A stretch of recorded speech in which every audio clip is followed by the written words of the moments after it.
ఎమ్మెల్యేలతో వీళ్ళందరికీ దిశానిర్దేశం చేశాను అనేటువంటి పార్టీ ఎట్లా ఏ లైన్ లో మాట్లాడాలి, ఏ అంశాలను ప్రస్తావించాలి, 2 ఏళ్ల కాంగ్రెస్ పాలనకు సంబంధించినటువంటి విషయంలో అనేటువంటిది 2 ఏళ్లు సమయం ఇచ్చాం, అయిపోయింది. ఇక ప్రభుత్వం పైన ఒత్తిడి తీసుకురావాలి, ఒక ఎజెండా సిద్ధం చేశారు ఇప్పటికే పాలమూరు రంగారెడ్డికి సంబంధించి, దానిపైన పోరాడాలి, అసెంబ్లీలో మాట్లాడాలి, జనాల్లో ప్రజల్లోకి తీసుకెళ్లాలా కార్యాచరణ రూపొందించుకున్నారు. సో కేసీఆర్ వర్సెస్ రేవంత్ రెడ్డి, ఈ ఇద్దరి మధ్య ఎలాంటి మాటల యుద్ధం ఉంటుంది అసెంబ్లీలో అనేటువంటిది పెద్ద ఆసక్తికరంగా ఉంది.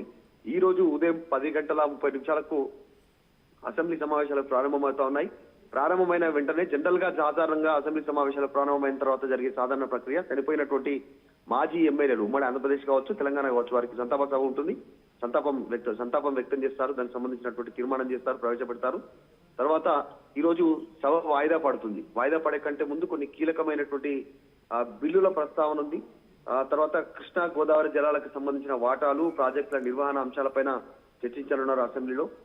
దీనికోసం రెండు ప్రధాన పార్టీలు కాంగ్రెస్ కావచ్చు, ఇటు బీఆర్ఎస్ కావచ్చు, ఇద్దరు సిద్ధమయ్యారు. దీనికి సంబంధించి అధికార కాంగ్రెస్ పార్టీ ఏమో 10 ఏళ్లలో ప్రాజెక్టును కంప్లీట్ చేయలేదు, నిర్లక్ష్యం చేసింది బీఆర్ఎస్ అనేటువంటి అంశాలని పవర్ పాయింట్ ప్రజెంటేషన్ ద్వారా వివరించడానికి సిద్ధమవుతుంటే, బీఆర్ఎస్ ఏమో వచ్చి 2 ఏళ్లైనా ₹1 కేటాయించలేదు. కేవలం 15 నుంచి 20% మధ్యలోనే పెండింగ్ ఉన్నాయి ప్రాజెక్టులు, ఇప్పటివరకు కంప్లీట్ అయ్యేది ఉండే, కావాలని వాటిని పెండింగ్ పెడతా ఉన్నారు అనేటువంటిది బీఆర్ఎస్ సిద్ధమవుతుంది. సో పోటాపోటీ